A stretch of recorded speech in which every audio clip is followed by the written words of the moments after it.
더마카와 함께 시선 집중의 문을 열겠습니다. 어서 오세요. 네, 안녕하세요. 더마카입니다. 박복현 님이 작년에 이어서 올해 1월 1일도 덕유산 향적봉에 다녀왔습니다. 두 가지 소원을 빌었다고 하셨는데요. 하나는 우리 가족 소원, 그리고 하나는 MBC 라디오 청취율 조사 동시간대 1위, 전체 2위에서 올해는 시선 집중이 두 가지 다 1위 하게 해달라고 빌었습니다. 파이팅입니다. 라고 올려주셨어요. 청취율 조사를 언제 하는지도 다 알고 계세요. 대단하십니다. 예. 네. 고맙습니다. 감사합니다. 새해 소망, 해돋이 보면서 비는 소망은 굉장히 간절하고 마음속에 있는 걸 비는 거잖아요. 근데 가족 소원과 함께 저희의 1등을 빌어주셨다니 진짜 너무 감사하네요. 저도 가끔 헷갈리는데 우리 촌철님들이 더 잘하시네. 자, 그럼 힘을 내서 가볼까요? 제이비타임즈 오늘 주목할 첫 번째 뉴스 오디오로 먼저 만나보시죠. 각종 마약 관련 혐의로 미군에 체포된 니콜라스 마두로 베네수엘라 대통령이 뉴욕으로 압송돼 재판을 받게 됩니다. 도널드 트럼프 대통령은 새 정부가 들어설 때까지 당분간 베네수엘라를 임시 통치하겠다고 선언했는데요. 필요하다면 두 번째이자 훨씬 더 큰 공격도 가능하다는 입장을 밝혔습니다. 네, 주말에 전 세계를 강타한 게 바로 이 뉴스인데요. 우리 정당들도 논평을 내놨습니다. 그 가운데 가장 눈길을 끈 게 국민의힘 논평인데요. 조용술 대변인이 2013년 마두로 대통령 집권 이후 베네수엘라가 극심한 경제난에 시달렸다는 점을 강조한 다음에 이렇게 주장을 합니다. 들어보시죠. 과도한 돈풀기와 권력의 독주, 야권 탄압과 언론 압박이 일상화된다면 대한민국 역시 같은 길로 접어들 수 있습니다. 네, 베네수엘라와 대한민국, 마두로와 이재명 대통령을 연결짓는 게 타당하냐라는 점은 시간이 아까워서 그냥 건너뛰겠습니다. 짚을 가치가 없다고 보고요. 딱 하나만 얘기하겠는데 이런 얘기입니다. 그래서 어떻게 하라는 얘기입니까? 이 얘기를 해야겠습니다. 무슨 뜻입니까? 자, 그러면 트럼프가 멀쩡한 주권 국가인 대한민국에 군을 투입해서 국민이 선출한 대통령을 체포 압송해도 된다는 얘기로 연결이 되는 겁니까? 이런 뜻을 깔고 한 얘기입니까? 이걸 묻고 싶은 거고요. 더 나아가 저런 논평의 끝에 극우의 주장과 연결된다는 점을 알고나 있는지도 함께 지적하겠습니다. 윤석열 탄핵과 구속 이후 극우 세력이 거리로 나와서 외치는 게 뭡니까? 트럼프가 구해줄 거다. 이런 주장 계속 해오지 않았습니까? 그건 헛소리였거든요. 그러면 여기에 공감하는 논평입니까? 한번 대답을 해보시기 바랍니다. 그리고 짚을 점이 하나 더 있는데요. 네. 팩트 체크할 게 있습니다. 조용술 대변인은 교민보호대책과 관련해서 군사작전 종료 이후 미국과의 소통조차 원활히 이루어지지 않아서 정부 차원의 공식 발표조차 내놓지 못하는 상황이다. 이렇게 비판을 했습니다. 그러면서 외교안보 무능을 여실히 드러내는 대목이다 이렇게 주장을 했는데 하지만 사실은 다릅니다. 청와대 대변인실이 미국 작전 당일 공지를 통해서 이재명 대통령이 외교부 등 관계 당국에 철저한 교민 보호와 상황 악화에 대비한 치밀한 철수 계획 수립을 지시했다 이렇게 밝혔고요. 외교부는 사태 발생 후에 즉시 재외국민 보호 대책반을 가동하고 현지 공관과 함께 교민 안전 확보를 위해서 만전을 기하겠다고 밝혔습니다. 그럼 도대체 이 공지, 이 발표는 뭡니까? 알고 논평한 겁니까? 모르고 논평한 겁니까? 기본 체크하고 논평한 겁니까? 아닙니까? 네, 담쟁이 넝쿨님이 국힘의 올해 사자성어는 적반하장이라고 보내주셨고요. 목성님, 주말 동안 아이들과 함께 제국주의에 대해 이야기를 했는데 국민의힘이 저렇게 나오니까 당황스럽더군요. 라고 올려주셨어요. JB타임즈 다음 주목할 뉴스는요?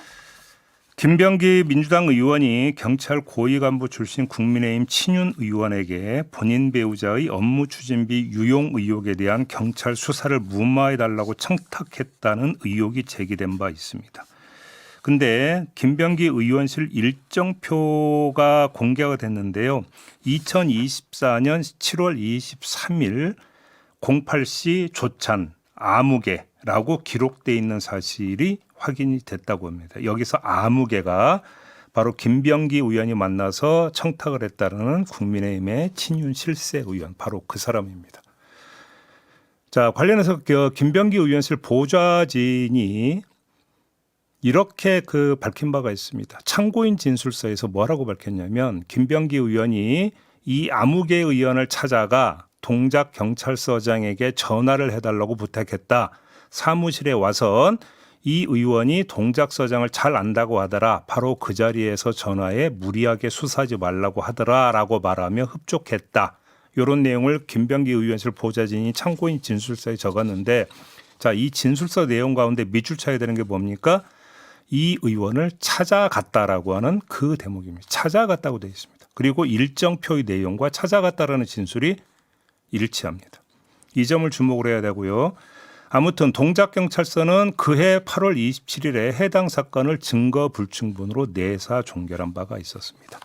그래서 정말로 청탁이 있었고 청탁을 받아서 이 국민의힘 의원이 동작경찰서장에게 전화를 했고 그 결과 내사 종결 처리됐는지 확인이 반드시 필요한 건데 자, 일정표와 관련해서 김병기 의원 쪽은 AI 등 정책 이슈 중심으로 함께 이야기를 나눴다. 처음에는 이렇게 해명을 했다고 합니다. 만난 건 만났다라고 인정을 한 거죠. 근데 다시 한겨레 기자에게 다시 해명을 보냈는데 보좌진 전달 과정에서 다른 사람과 착각한 것 같다. 그 의원을 만난 적이 없다고 입장을 바꿨다고 합니다.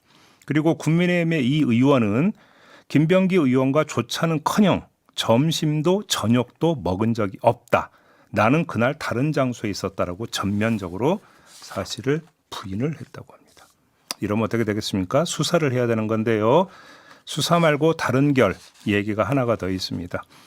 지난 총선 때 김병기 의원 지역구에서 김병기 의원과 대결을 벌였던 장진영 국민의힘 동작갑 당협위원장이 지난 4일 SNS를 통해서 입장을 밝혔습니다. 국민의힘은 당내 김병기 조력자를 조사하라 이렇게 촉구하는 내용이었습니다. 여당 원내대표 김병기와 그 가족 비리 기사가 잇따르는데도 국민의힘 지도부는 이상한 침묵을 이어오다가 여론이 폭발하자 숟가락을 얹는다라고 비판을 하면서 국민의힘은 김병기 수사에 불법적 개입한 그 의원이 누구인지 색출해서 처벌해야 한다. 이렇게 당내 조사를 촉구를 한 겁니다. 이러면 또 불똥이 어디로 튀는 겁니까? 국민의힘에도 튄다. 이런 점을 함께 환기시켜 드리도록 하겠습니다. 네, 임재필님이 이만하면 정치개혁 이야기도 나와야 하는 시점이 아닐까요? 라고 보내주셨고 마징가님은 둘의 만남은 청탁인가요? 협조인가요?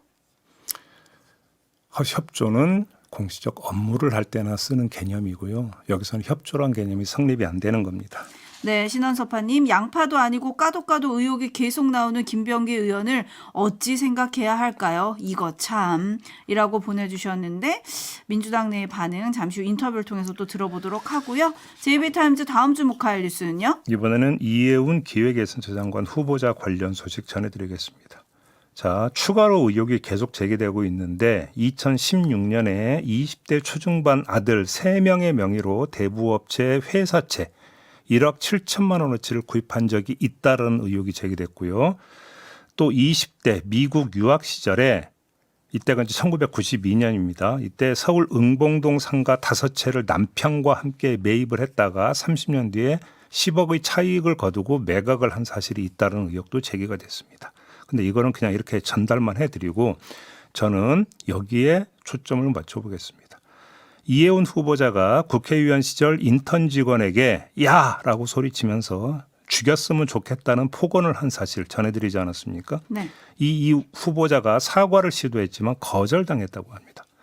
이해운 후보자 측에서 너 마음 많이 다친 것 같아 사과하고 싶어 하신다. 너 전화번호를 알려달라고 한다라는 연락을 해왔지만 이 인턴 피해자가 저한테 사과하실 필요는 없는 것 같다면서 거절을 했다고 합니다. 또 사과는 내가 아닌 이해운 의원실을 거쳐간 많은 보좌진에게 자신과 함께 일하면서 마음 다쳤을 이들에게 하길 바란다라고 별도로 밝히기도 했다고 하는데요.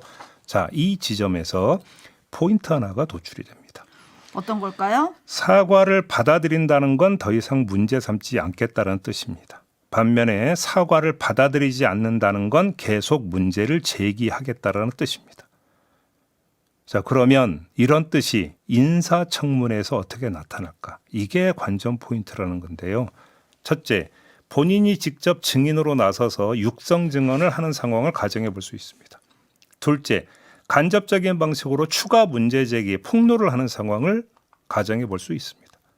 자, 이 두 경우가 있을 수 있는데 가장 중요한 건 당사자의 증언 의사이겠죠. 물론 이게 가장 중요하겠지만 설령 당사자가 증언할 의사가 있다 하더라도 마음대로 가서 증인석에 앉지는 못할 것이다. 왜? 증인 채택이 돼야 되는 겁니다. 증인 채택이 되려면 그 상임위에서 다수 의석을 점하고 있는 민주당이 동의를 해야 되는 겁니다. 근데 자, 그러면 이혜훈 후보자 인사청문회 준비 과정에서 증인 채택 협상을 하게 될 텐데 이때 만약에 당사자가 나 증인으로 출석할 용의가 있습니다라고 밝혔는데도 불구하고 증인 채택이 거부되는 상황이 발생할 수 있느냐 없느냐, 이게 하나의 관전 포인트로 도출이 된다라는 말씀을 드리는 건데요. 민주당의 이 증인 채택에 대한 태도를 보게 되면 이혜훈 후보자 문제를 어떻게 처리할 것인지 그 미래를 어느 정도 가늠해 볼 수 있을 것이다 라는 진단으로 연결이 되는 거고, 오늘 또 이런 소식도 있었습니다. 민주당 내부에서 이혜훈 후보자 문제에 대해서는 가급적 말하지 말라는 함구령이 내려졌다. 이런 보도도 나온 바가 있습니다. 네, 어제 조승래 사무총장도 개인의 의견을 보태는 건 맞지 않는 것 같다 이렇게 얘기를 하기는 했죠. 그리고 지금 국민의힘에서 이틀간 청문회 열자 이런 얘기도 또 하고 있지 않습니까? 민주당이 받아들일지 좀 주목해야 될 것 같고요. 나라사랑님, 사과는 잘못이 발생했을 때 바로 했어야 하는 거 아닌가요? 늦어도 너무 늦은 것 같습니다. 상무광명님, 과거 이렇게 문제가 있었는데 조용히 넘어가다가 왜 이제야 드러나는 걸까요? 과거에 눈 감았던 모든 사람들도 모두 같은 부류는 아닐까요? 라는 촌철 보내주셨습니다. JB타임즈 함께하고 계신데요. 다음 주목할 뉴스는 어떤 걸까요? 양평 공공지구 사건 관련자 공소장이 공개가 됐습니다. 최은순 씨와 김진우 씨가 2016년 4월 양평군수실에서 김선교 당시 군수를 만나서 공흥지구 개발 사업이 잘 추진될 수 있도록 배려해달라고 청탁을 했고, 김선교 당시 군수는 최 씨의 사위가 윤석열 당시 여주지청장이라는 사실을 알고 있던 터라 특혜를 주기로 결심을 했고, 최 씨와 김 씨는 허위 매매 계약서와 위조 영수증 등을 사용하는 방법 등으로 총 126억 7천만 원 규모의 과장된 개발 비용을 산출을 했고, 이 부풀려진 개발 비용에 따른 개발 부담금으로 17억 4천만 원이 나오니까 이조차 너무 많다면서 두 차례 감면을 요구를 했고, 김선교 당시 군수는 2017년 3월 개발 부담금 담당 과장에게 개발 부담금 민원인이 원하는 대로 처리해 주라고 지시를 한 데 이어서 이 과장이 재검토한 결과 개발 부담금은 미부과로 결정했다고 보고하자 수고했다라면서 승인해 줬다. 이런 내용이 공소장에 담겨 있다고 합니다. 네, 김선교 당시 군수 의원이죠. 많이 부인을 했었는데 공소장에는 꽤 자세하게 지금 나와 있습니다. 그럼 공소 유지는 어떻게 될까요? 지금 전한 내용은 담당 과장의 진술이라고 합니다. 이 정도로 구체적 진술이 나왔기 때문에 공소 유지에 큰 어려움은 없을 듯 합니다. 자, 이 과장이 재판 과정에서 진술 내용을 부인할 가능성을 검토해 봐야겠지만 그 가능성도 그렇게 높아 보이지는 않습니다. 이 재판은 윤석열, 김건희 두 사람에 대한 1심 판결이 나온 이후 본격화될 재판입니다. 그들에 대한 1심 판결이 유죄로 나온다면 이 과장이 진술을 바꿀 동기, 가능성은 오히려 줄어든다고 봐야 됩니다. 게다가 함께 기소된 전직 지역지 기자와 최 씨 모자와의 관계 및 오강 금품 내역도 공소장에 고스란히 담겨 있습니다. 입체적 입증이 이루어졌다고 볼 수 있다. 공소 유지에 큰 문제 없다. 이렇게 진단을 해도 될 것 같습니다. 네, 앞으로 어떻게 될지 시선 집중하겠습니다. 뉴스와 분석이 함께하는 JB타임즈 함께하고 계시고요. 다음 주목할 뉴스는 어떤 걸까요? 지난 연말부터 육해공군과 해병대 각급 부대의 전력 운영비 이게 내려오지 않았다고 합니다. 그래서 일선 부대들은 물품 구매비나 외주비 그리고 연말연시 장병 격려 행사비 등을 지급하지 못하고 있다고 하는데요. 그리고 방위사업청이 집행하는 방위력 개선비 지급도 연말부터 묶였다고 합니다. 그래서 상당수 방산업체들이 직원 상여금이나 자재대금 등을 마련하지 못해 발만 동동 구르고 있다고 하는데요. 국방부 핵심 관계자는 지난달 31일 기준으로 전력 운영비 약 1조 원, 방위력 개선비 약 8천억 원을 재정경제부로부터 받지 못했다라고 인정을 했다고 합니다. 도대체 어떻게 이런 일이 있을지 좀 이해가 안 되는데요. 그러니까요. 재정경제부 측은 뭐라고 해명을 했냐면 국방부와 방사청이 연말에 늦게 많은 예산을 요청하는 바람에 지급이 늦어지고 있다라는 입장이라고 하는데 하지만 국방부는 예산 요청을 늦게 하지 않았다라고 부인을 했다고 합니다. 그러면 이것도 아닙니다. 그럼 도대체 무슨 일이 있는 거냐? 돈이 없다? 이것도 말이 안 됩니다. 이거는 이미 편성돼 있는 예산입니다. 따라서 돈이 없어서 못 준다 이런 얘기가 성립이 될 수도 없습니다. 이거는 편성이 되어 있는 거니까.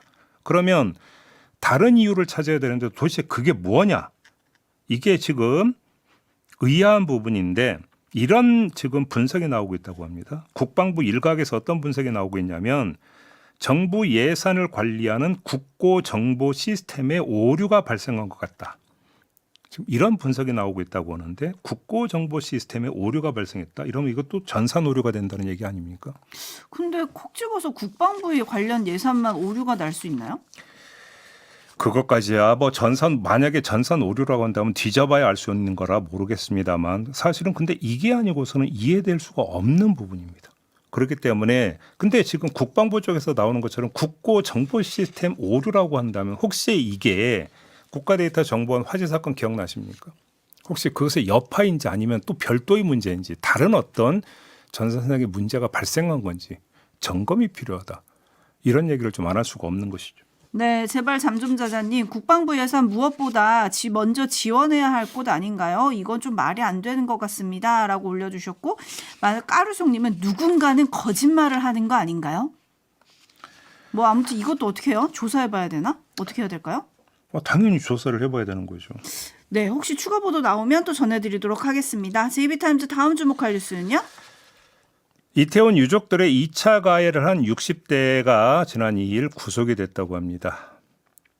뭐 말 그대로 말도 안 되는 막말을 마구 늘어놨다고 하는데요. 시신은 사람이 아닌 리얼돌이었다라는 참 기가 막힌 허위 주장을 담은 영상과 게시글 700여 개를 온라인에 계속 올렸다고 합니다. 물론 뭐 리얼돌 주장만 있었던 건 아니고요. 뭐 이거 조작된 거다 뭐다 별별 주장을 다 늘어놨다고 하는데 이런 영상들을 올리면서 후원 계좌를 노출까지 했다고 합니다. 돈 보내주세요 이랬다라는 건데요. 유족이 지난해 9월 25일에 음모 비방글 119건에 대해서 모욕 및 명예훼손 등의 혐의로 경찰에 고소장을 제출한 뒤에 경찰청 2차 가해범죄 수사과가 추적한 끝에 이 사람을 특정해서 구속영장을 신청을 했고 법원이 구속영장을 발부를 한 겁니다. 사필 귀정 뭐 이렇게 봐야 되겠죠? 두말하면 잔소리죠. 이런 사람들을 끝까지 추적해서 처벌하라고 만든 조직이 바로 2차 가해범죄 수사과입니다. 그 수사과가 이제 첫 번째 결과를 내놓았다 이렇게 평하면 될 것 같은데요. 이건 말 그대로 첫 번째입니다. 앞으로 갈 길이 많습니다. 이런 사람들 부지기수로 널려 있습니다. 끝까지 추적해서 전부 다 엄벌을 해야 된다고 생각을 하는데요. 자, 이 수사과가 지금까지 모두 154건의 2차 가해범죄 사건을 접수를 해서 20건을 검찰에 송치를 했다고 합니다. 이태원 참사만이 아니라 제주항공 여객기 참사 관련 2차 가해 사건 8건에 대해 수사를 벌이고 있기도 하다고 합니다. 자, 이런 사람들은 앵벌이를 위해서 타인의 비극과 슬픔을 비하한다는 점에서 정말 악질적입니다. 이거는 표현의 자유로 보호해 줄 수 있는 그런 대상이 되지를 않습니다. 수사하고 처벌하는 것은 너무나 당연한 일입니다. 궁금한 건 그렇게 해서 법원으로 넘겼어요. 그러면 법원이 어느 정도의 형량으로 엄벌에 처할 것이냐. 지금 이게 남아있는 것 아니겠습니까? 네. 처벌 수위인데 이게 궁금하다 이런 말씀까지 드리겠습니다. 네, 촌철님들도 처벌이 강력해야 한다라는 많은 의견을 보내주고 계세요. 문봉철님, 제발 아픈 가슴에 소금 뿌리지는 말자. 아름다운 독도님, 제발 솜방망이로 처벌하지 말아주세요. 이사나님, 온라인의 익명성에 기대 무분별한 조작과 조롱으로 돈벌이하고 있는 자들을 엄단하기 위해서는 무관용 처벌이 필요한 상황입니다. 제발 악의적이고 국민 편가르는 댓글도 달지 맙시다. 이젠 댓글이 좀 순수해질까요? 라고 올려주셨고, 동네 박냉님, 없이 살아도 비굴하게 살지는 말자. 어우, 이런 촌철도 보내주셨어요. 그게 제 인생 좌우명인데. 네, 뭐라고요? 없이 살아도 추리하기는 살지 말자가 제 인생 좌우명이라고 똑같은 분이 그렇습니까? 계시군요. 근데 아무튼 한 말씀만 더 드리면 네. 왜 참사에까지도 이런 짓을 하느냐. 근데 돈 벌려고 하는 거잖아요. 돈 벌려면 사람들이 모여 있는 곳에 뛰어들어야 되는 거잖아요. 참사는 사람들이 이목을 끄는 사건 아니겠습니까? 그래서 뛰어들어서 마구잡이로 지금 앵벌이하고 있는 것이다. 이렇게 이해를 하면 될 것 같습니다. 네, 마무리하겠습니다. 수고하셨어요. 고맙습니다.